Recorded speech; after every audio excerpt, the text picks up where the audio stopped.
1 lakh love जिहादची प्रकरण आहेत तसं नाहीये. फक्त 3693 लव्ह जिहाद म्हणजे इंटरफेथ, त्याला ते लव्ह जिहाद म्हणतात, आम्ही त्याला इंटरफेथ म्हणतो. 1.25 लाख असेल की 3000 असेल, यांचा काय संबंध काय आहे? हे लव्ह जिहादची वकिली करतात. लव्ह जिहादवर कायदा आलाच पाहिजे. लव्ह जिहाद नाम की कोई चीज नाही आहे. अरे ज्याची मुलगी जाते ना आत्महत्येशिवाय पर्याय नाही त्याला. दुबईला जाऊन मुली विकल्या जातात, माहित नाही तुम्हाला? हे तुम्हाला मतांच्या लांगुल चालून करतात. तुम्ही जर हे बोलत असाल निषेध आहे तुमचा. मी आज तुम्हाला सांगतो, जर समजा ह्या परप्रांतातल्या लोकांनी आमच्या आया बहिणींवरती हात टाकले, तुम्ही तिथल्या तिथे हात कलम केलेच पाहिजेत त्यांचे.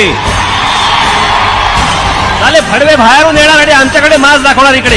मला असं वाटतं शर्यत सारखा कायदा एखादा भारतामध्ये येणं गरजेचं आहे, जिथल्या तिथे त्या लोकांचे हातपाय छाटणं आवश्यक आहे. मुसलमानांमधले जे काही अवलादी आहेत, हे जे काही कृत्य करतायत, यांना आत्ता ठेचले पाहिजे. हे असल्या लोकांना गोळ्या घालून ठार मारले पाहिजे.